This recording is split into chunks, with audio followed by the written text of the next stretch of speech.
Ninth prestige, level 52, by the way.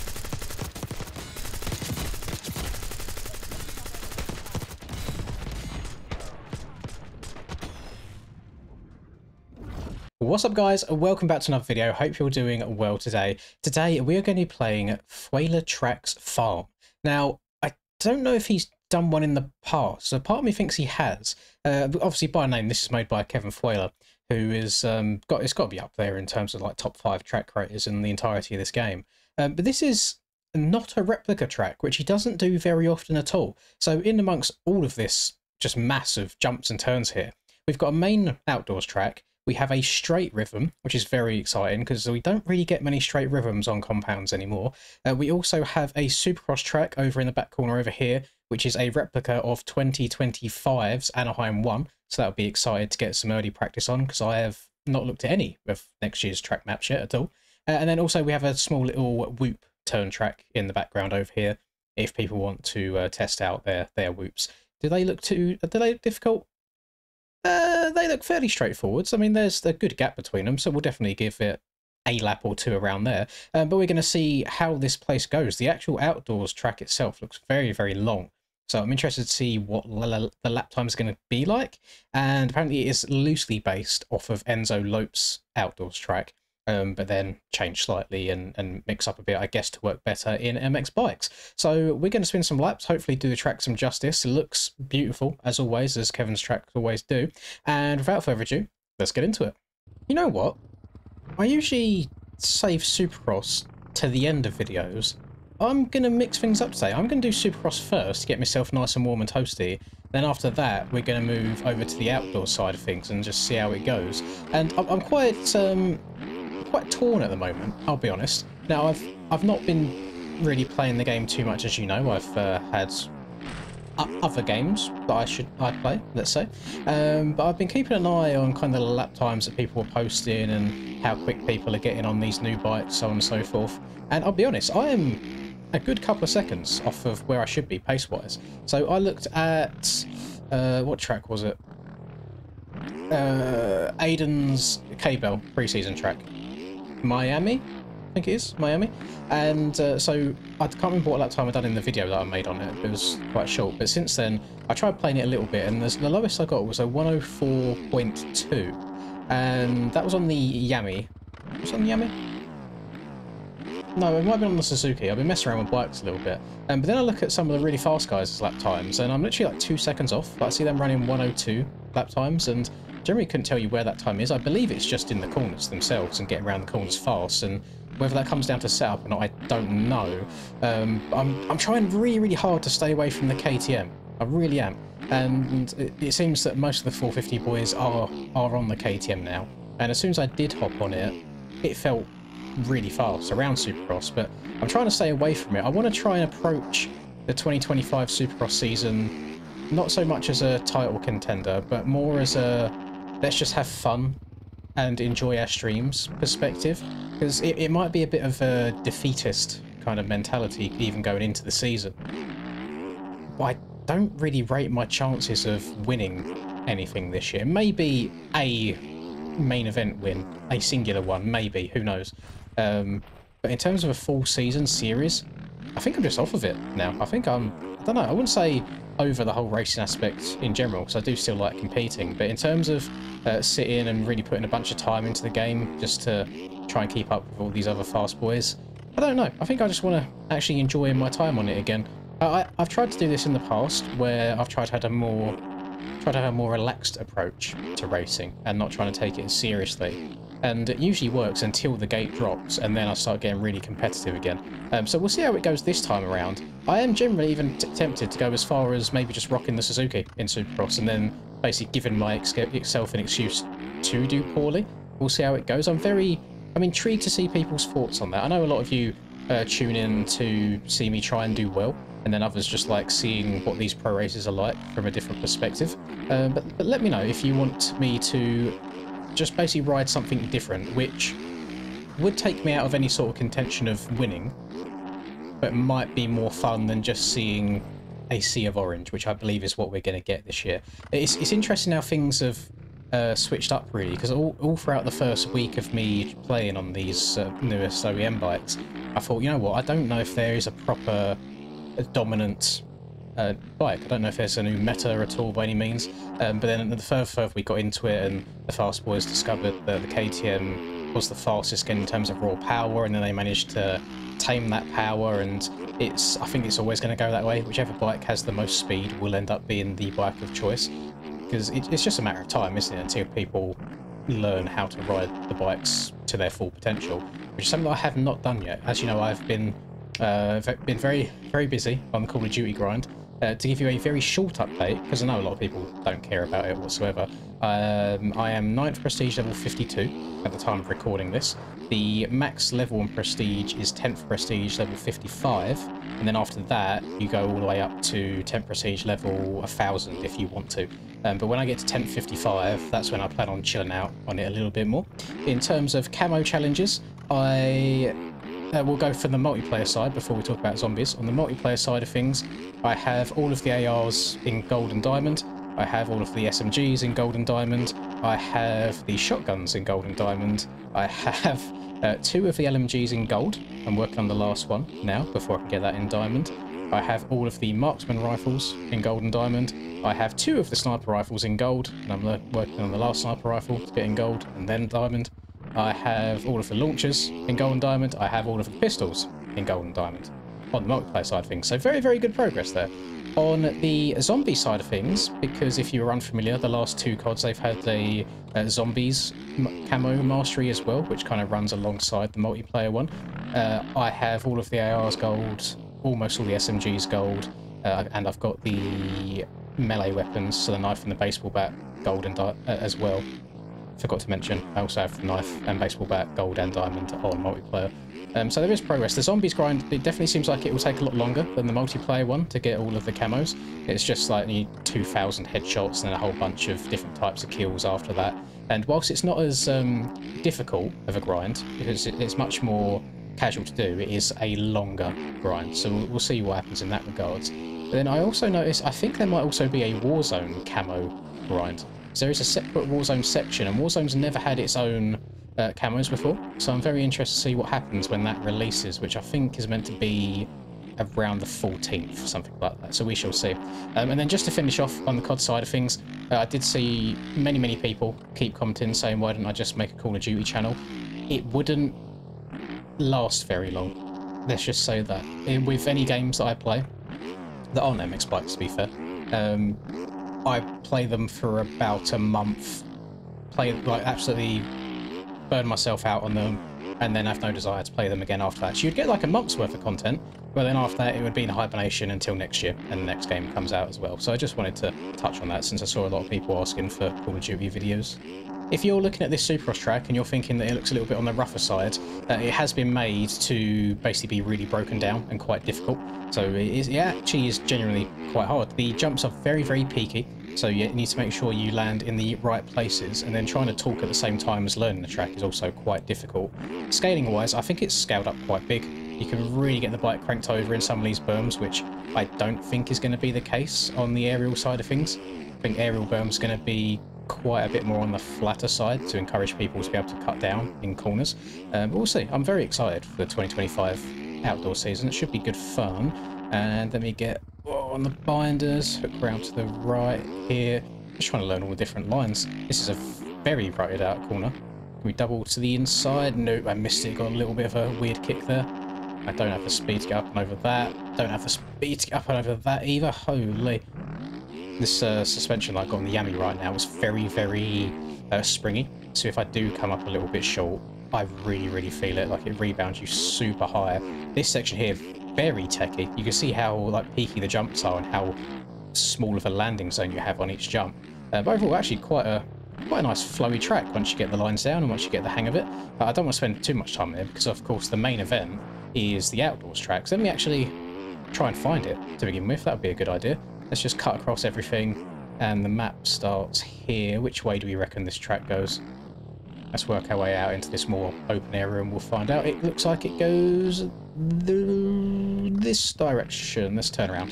This direction right here. Looks like the start straight leads on to the track right here. Let's give her a go. So, oh, it's very, very quick on this straight already. Holy. And then up and round this left-hander. This gives me like JS7 compound vibes with that little roller, then into a big old jump here. And then I'm going to stand up, try and absorb all these bumps. Probably not the best idea rocking a soupy suspension on an outdoors track, especially since it looks like it's a little bit on the choppier side, but I don't have an outdoors setup on these bikes at all. I just run what I've been sent for soupy, and that is it. I was enjoying, since I loaded up my ME earlier, I was really enjoying riding the Suzuki actually. There's something weird about the Suzuki at the moment where it's obviously it is slower, like it feels slower. In the past it's felt quite heavy, and whilst it might feel a little bit heavy in some of the corners now still, for whatever, I don't know what it is, I don't know if it's just all of the new bikes and I haven't noticed it as much, but you can absolutely throw the Suzuki so backwards in the air. It's so enjoyable to ride, and it's just a lot of it's a smoother experience. It's a very smooth bike to ride overall, and stock out of the box, because I haven't got any suspensions on the Suzuki yet, it handles whoops really, really well as well, and that's something that Suzuki always has done for me. I remember when I rode it, or when I won at, I think it was Arlington for last year's Supercross, I had a very, very close to stock setup. There was maybe 3 clickers that I changed in suspension, and then for outdoors as well, I had like a base suspension for outdoors. The bike has stock, I think was the best stock suspension out of a lot of them, so really enjoyable. If you are maybe someone that struggles on the setup side of things like me, and you don't have nice people to send you stuff all the time, then maybe give the Suzuki a go, because it doesn't really need much work. It doesn't need much work doing to it. My brain cleaner needs work doing to it, because when there's 2 massive stop signs on the face of a jump, you should probably try and slow down a little bit for said jump and not absolutely send it. But the brain rot is real. I've been glued to this chair for like the last 2 weeks. It's actually disgusting, but we're almost there. We're almost at the end of it all. So up on the pegs, round to the right. I did tell you that this was quite a long-looking track, and it definitely is. Trying to absorb them bumps. Seeing the bikes, it's not getting kicked around, but you can see how like it's bobbing the head up and down. Let's check up a little bit. One thing I notice a lot on Kevin's track is he always gives you very generously sized ruts, let's say. So you're not really often looking for traction. It's usually you can get the bike cranked over as far as you want in any corner. Even inside, middle, outside lines, they're always very, very, very forgiving. So you haven't got to be too perfect, which I think probably one of the reasons why a lot of the general community seem to like his stuff. And it's nice getting a more custom track from him. As I say, in the past, he's kind of been known as the replica guy. I mean, he went for a period of time before the MX bike shop was even a thing. People would pay him to make replicas of whatever tracks they wanted, and that's kind of how he got better and better with track making. And I need to give him a thank you in advance, because I spoke to him in the DMs the other day. A lot of you have been asking where my Moto 101 track is. I have had no end of struggles trying to texture the track and get the track to look visually how I want it to look. So I messaged Kevin, and he said he's willing to do the texturing for me, which is very, very nice of him to do. So massive shout out to him. So he said he'd do it on the 11th of November, because he's busy up until then. So we'll sit tight and see what comes of that, because even if it looks like the on-track decals look anywhere near as good as these ones, I'll be a very, very happy man. I'm still going to do all of the model stuff myself. You know, I've still got a bunch of models I need to make and finish and put on the track. I'll still like the timing and things like that. But the actual on-track and off-track masking and texturing, I am absolutely shit at. I've given it many, many goes, watched many, many videos of people much better than I trying to explain it, and I basically threw in the towel in the end and just wanted to outsource to someone else that knew what they were doing instead. So yeah, in advance, thank you very, very much, Kevin. I really do appreciate it.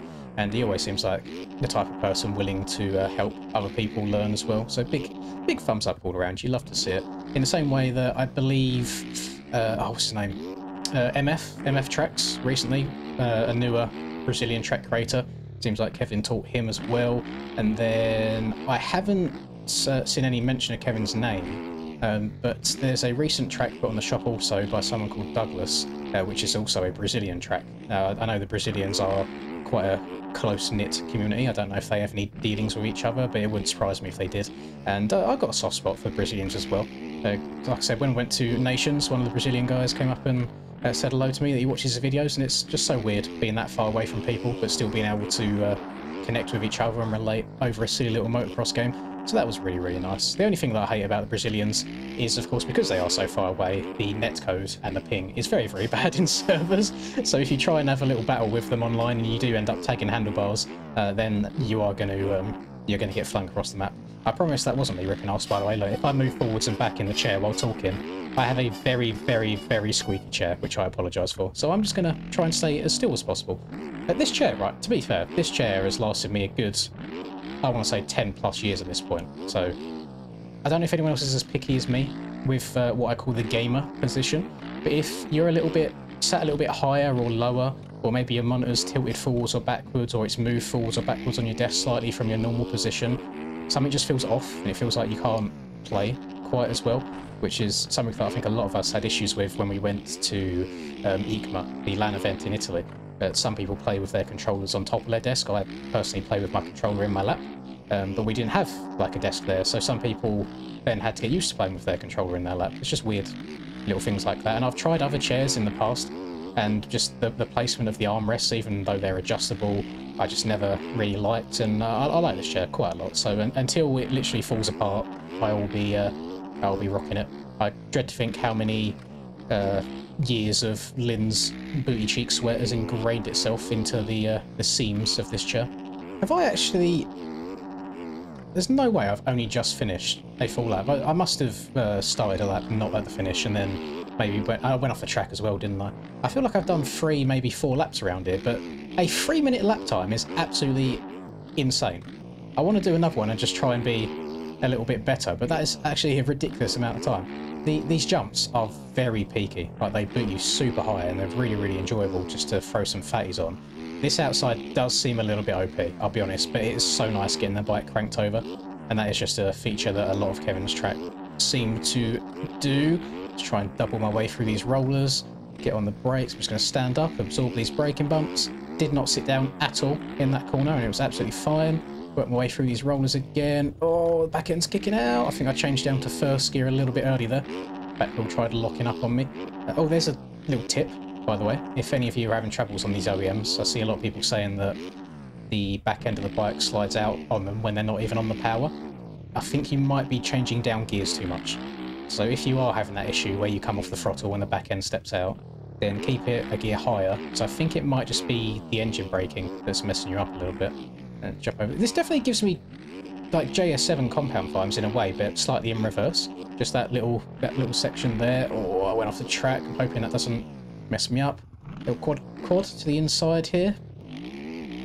Honestly, I reckon 5 to 10 more laps around here, which I'm not going to do in this video because I don't want it to be an hour long. I reckon you'll be absolutely flowing. There's a few blind jumps that you need to just get a good read of, get some practice down, work out how fast you can get away with hitting things. I have a feeling my lap might not count because I have jumped off track twice, which is hella annoying. My bike kind of went into a bit of a dead sailor there, which was really, really odd. I'm not sure what happened. I think I just hit the jump so hard that the suspension just fully compressed and rebounded in a bit of a weird way. Oh god, I'm coming way too hot again. Oh, soak up them bumps. Yes, double out of that. So maybe this is just a really long lap time, because other than that, those 1 or 2 tiny mistakes, this has felt like an okay lap so far. And I'm still only a second up on my previous best, which is not ideal. Oh god. No, there we go. Threw it away. All went to poo. All went to poo-poo. Well, since we're not on the lap anymore, let's work our way over to here as well. We're going to give the straight rhythm a little bit of a go. I'm actually going to set my marker at the start, because trying to learn a straight rhythm track can be a big old pain in the bum. We also have the MTG logos here, Motocross the Game, which is quite cool. A little bit of plug-in going on. So let's give this a go. Let's see how it works. There's no separate timing gates or anything for this track. There is different timing gates for the outdoors and the Supercross track around here, but the straight rhythm does not have any, unfortunately. There is meant to be a game update coming soonish. I feel like I can disclose this because it's such a small change to the game. But apparently the straight rhythm timing, straight rhythm seeding, and straight rhythm cameras have all been worked on and fixed, which is really cool. Because if you've been a part of my straight rhythm streams, you'll know that they can be a bit of a pain in the bum to try and get up and running and working correctly. So if that is now the case, then big old W. No idea when that's all being published, but really, really cool to see. speed. Good, couldn't survive. This is a lot shorter of a straight rhythm than I expected. There's not really any huge sends, I don't think, so we just kind of go double, and then double again. Maybe I can, now let's see if I can quad this. Quad! Yeah, quad, triple. Maybe if you get the quad cleaner, you can go quad. Here I am saying I don't want the hour to be oh my goodness, I don't want the video to be an hour long, but I'm sitting here trying to send ridiculous lines on a straight rhythm track that probably nobody else is going to end up competing with me against on. And then triple again. Yeah, the safe way just seems to be tripling your way through the sections. And then do on the back wheel, and yeah, yeet, throw sideways over the finish line. Lovely stuff. I'm not going to give it another run, I'm just spawning here, because this will now be much quicker to get over to the... I thought that was like a chicken. Ignore me, my head's gone, my brain's gone. Let's give this a go as well. Through the whoops, do. Very easy whoops, not hard at all. I think I can just go through it holding the right trigger. Yeah, look at my controller over there. Just the right trigger held down and that's it. That's ridiculous. Yeah, straightforwards whoops. No issues at all here. So no real whoop training at all. It's just if you want to do a little bit of brain rot and just ride for the sake of riding. It's like if you ever done a Minecraft... Definitely should have gone over the bars there. It's like if you ever done a Minecraft world with your buddies and then you just start talking about random stuff to each other to the point where you don't actually do anything in game, you're just kind of running about your base, jumping around from chest to chest and things like that. That's what these sorts of tracks are, is when there's nothing else to do in the day. You just come and turn over and over and over and over and over again. Oh, I've had a little bit of a sketchy exit of those ones. That was actually really sexy. I've seen people start bringing back the whole wheelie through the whoop thing again on the 450s, and I hate it so much. Because first of all, it is AIDS, you shouldn't be able to do it. We're not all prime Tomac, and even he doesn't do it through actual whoops, he does it through rollers. I hate it so much, because it gains you so much time to people that aren't doing it, and I'm too bad at the game to actually learn how to be able to do it properly. Because you watch the fast boys, and they'll pop the front wheel up, wheelie through 3/4 of the whoops, and then place that front wheel down perfectly on top of one of the whoops so they don't get stuck into them. Just really consistently. I don't get it. I don't understand it. I can do it every now and then from just pure luck, but as a consistent thing, from me, no chance. No chance whatsoever. You can see I've got the erode on as well. It's only set to 1, but we seem to be doing some damage to the track, so I'm very intrigued to see, because I didn't do that DDC preseason race, I'm interested to see how these bikes erode. I still haven't done a full proper lobby yet with a good amount of erode. So we'll look into that. But I hope you've enjoyed this video. Again, Kevin, as always, thank you so much for making these for us. They're always some of the most enjoyable tracks to play. And I look forward to seeing Moto 1 looking nice and pretty in a couple of days' time. To all of you watching, thank you very much. If you did enjoy, please do drop a like and subscribe to the channel if you're new. It's always very much appreciated. Have a lovely rest of the day, wherever you're up to, and I will catch you all in the next video. Peace. Lynn's in the zone, never backing down. Riding MX bikes, he's the talk of the town. 2022 champ with the YouTube crown. His game is tight, no signs of slowing down. Late nights, bright lights, he's chasing that fame in the digital arena. Writing his name, she's a 10 out of 10. Supporting his lane, hairline might receive, but his passion's the same.